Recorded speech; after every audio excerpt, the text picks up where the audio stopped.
भले हमारे देश में इलेक्शंस का हो हल्ला खत्म हो गया है, पर कंट्रोवर्सी क्रिएट करने के लिए कोई न्यू टॉपिक मिलने में देर नहीं लगती है। जहां एक और नीट रिजल्ट ने तहलका मचा दिया है, वहीं देश में टेररिस्ट अटैक्स ने लोगों को सहमा कर रख दिया है और न जाने कितने टॉपिक्स ऐसे हैं जो चर्चा का विषय बने हुए हैं। हालांकि इन सारे मामलों में 2 मिनिस्टर्स ऐसे हैं जो पिछले कितने समय से ही जेल में फंसे दिख रहे हैं बिना किसी राहत की उम्मीद के। यहाँ हम बात और किसी की नहीं बल्कि फॉर्मर झारखंड सीएम हेमंत सोरेन और दिल्ली सीएम अरविंद केजरीवाल की कर रहे हैं, जो कि ईडी द्वारा अरेस्टेड है मनी लॉन्ड्रिंग के मामलों में। इन दोनों ने बेल एप्लीकेशन रिस्पेक्टिव कोर्ट में मूव की हुई है। झारखंड हाईकोर्ट ने हेमंत सोरेन की बेल एप्लीकेशन में क्या इम्पोर्टेंट फैसला लिया है और अरविंद केजरीवाल की रेगुलर बेल प्ली की हियरिंग के दौरान क्यों ईडी को डांट पड़ी है, चलिए हम आगे देखते हैं। जैसा कि आपको ध्यान होगा कि दिल्ली राउस एवेन्यू कोर्ट में अरविंद केजरीवाल ने 2 बेल प्ली मूव की थी। एक जहां इंटरिम बेल प्ली थी, वही दूसरी रेगुलर बेल प्ली थी और इंटरिम को डिसमिस करते हुए स्पेशल जज कावेरी बवीजा ने रेगुलर बेल प्ली को 14 जून के लिए लिस्ट किया था। ये इसलिए भी हुआ था क्योंकि दिल्ली सीएम की ओर से मौजूद सीनियर एडवोकेट एन हरिहरन ने ईडी की ओर से मौजूद एएसजी एसवी राजू को खूब फटकारा था, क्योंकि हियरिंग के ठीक पहले ईडी ने केजरीवाल के काउंसिल को 182 पेजेस का रिप्लाई पकड़ा दिया था,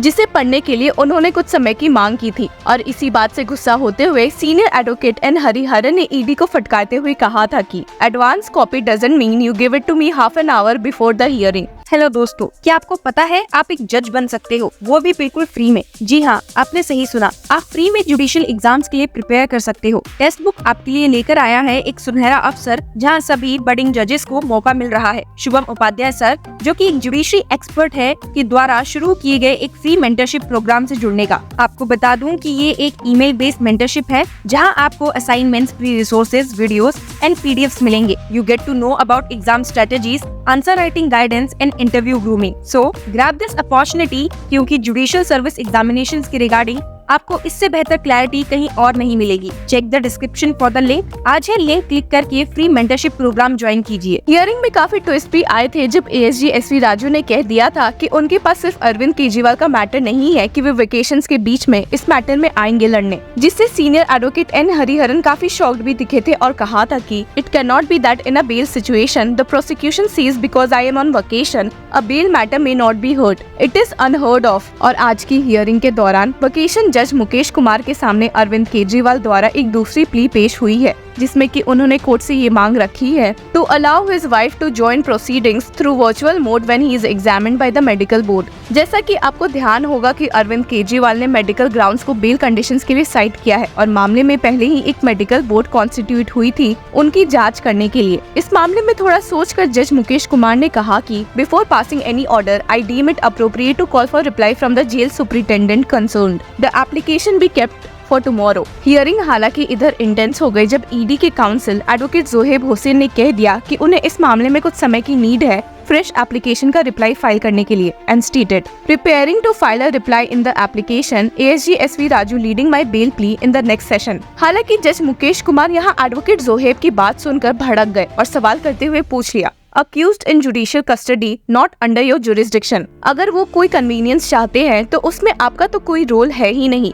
You don't even know if the board is constituted। हालांकि इसका पलट जवाब देते हुए एडवोकेट हुसैन ने कहा कि we are crucially involved due to section 45 PMLA proviso। इसके बाद जब एडवोकेट हुसैन ने कहा कि इस मामले को जज 25 से 26 जून के लिए लिस्ट कर दे, उस सजेशन पर भी जज मुकेश कुमार भड़क गए और कहने पर मजबूर हो गए, ये अक्यूज जुडिशियल कस्टडी में है, मैं इनकी कन्वीनियंस देखूंगा, डेट के लिए आपकी नहीं। यहाँ पर एडवोकेट एएसजी एसवी राजू ने भी कोर्ट से 25 जून के लिए रिक्वेस्ट की और कहा इट्स नॉट कन्वीनियंट, या तो इन्हें जल्दी है तो 17 या 18 को रखिए। जिसके बाद accordingly the court listed Kejriwal's application for hearing tomorrow, his bail plea has been listed on June 19। जहां दिल्ली सीएम अरविंद केजरीवाल को अभी दूर दूर तक रिलीफ मिलने के आसार नहीं दिख रहे हैं, वहीं आपको बता दें कि उतनी ही मुसीबत farmer Jharkhand CM Hemant Soren face कर रहे हैं, जब उन्होंने भी अपनी बेल की मांग झारखंड हाईकोर्ट में की है। और ये मांग झारखंड हाईकोर्ट में इसलिए भी की गई है क्योंकि सुप्रीम कोर्ट में जस्टिसेस दीपांकर दत्ता और संदीप मेहता ने हेमंत सोरेन की बेल प्ली को साफ मना कर दिया था, जब उन्होंने पाया कि सीनियर एडवोकेट कपिल सिब्बल, जो कि सोरेन को रिप्रेजेंट कर रहे थे, ने काफी इम्पोर्टेंट बातें सुप्रीम कोर्ट बेंच से छुपाई थी। सुप्रीम कोर्ट बेंच ने फटकारते हुए कहा था कि Why were we not notified about this? We typically do not pursue writ petitions when we are aware that another forum has already been approached. Please explain why there was no mention anywhere that cognizance had been taken. लेकिन अंत तक ही senior advocate Kapil Sibal ने कहा था कि उन्होंने इस मामले में कुछ छुपाया ही नहीं है and had stated in the last special leave petition via additional document the order was put on record. We will never conceal it and we have never done so. If I have included the cognizance order in the compilation of documents then how could I have hidden it? जिसके बाद senior advocate Kapil Sibal को Jharkhand high court का रुख करना ही पड़ा था। जैसा कि आपको मालूम है कि फॉर्मर सीएम हेमंत सोरेन को एक लैंड स्कैम केस में अरेस्ट किया गया है और उन पर एविडेंस टैंपरिंग का भी इल्जाम लगा है। इस मामले में एक रिप्लाई ईडी ने फाइल करके लोगों को और शॉक कर दिया था जब उन्होंने क्लेम किया कि हेमंत सोरेन ने इलीगली लैंड एक्वायर किया है। ED conducted independent surveys of the land in question and the caretaker informed them that the land belongs to Jharkhand Mukti Morcha leader Hemant Soren.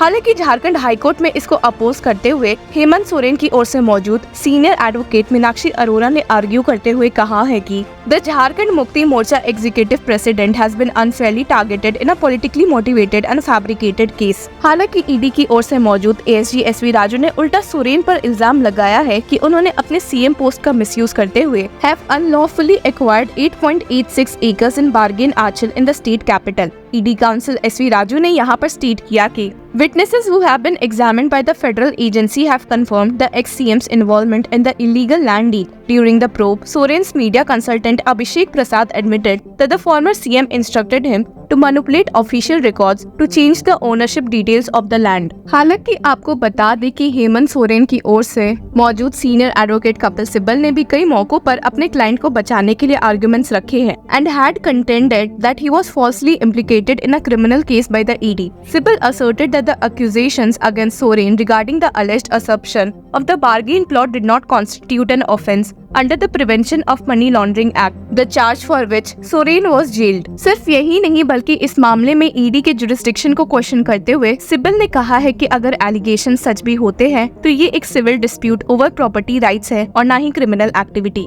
आगे senior advocate Kapil Sibal alleged that the criminal proceedings were driven by ulterior motives aimed at keeping Soren incarcerated, accusing the ED of manipulating evidence and fabricating documents to implicate him. He emphasized that Soren was a victim of political vendetta and had been unfairly ensnared without substantial evidence. इन सारे मामलों को ध्यान में रखते हुए Jharkhand high court ने इस मामले में अपना ऑर्डर रिजर्व कर लिया है। तो देखना है कि क्या फॉर्मर झारखंड सीएम को अब जाकर राहत मिलती है या नहीं। इन्हीं सब के बीच आपको बता दें कि इस लैंड स्कैम केस से जुड़े ईडी ने कई फ्रेश अरेस्ट भी किए हैं और आए दिन करते जा रही है। जहां एक और ये सब हो रहा है वहीं आपको बता दें कि झारखंड गवर्नमेंट में भी कई बदलाव आने वाले हैं। Jharkhand government is likely to see a cabinet expansion after Kalpana Soren took the oath of office and secrecy as a member of the Jharkhand assembly for the first time on Monday after her recent victory in the Gandey assembly bypoll. सिर्फ यही नहीं बल्कि कहा भी जा रहा है कि there are high chances of Kalpana Soren being replaced as the chief minister SJAM and Congress have repeatedly portrayed her as an alternative to Hemant Soren. तो देखते हैं कि क्या बदलाव हमें देखने को मिल सकता है। पर इन्हीं सब के बीच आपको बता दें कि फॉर्मर झारखंड सीएम और दिल्ली सीएम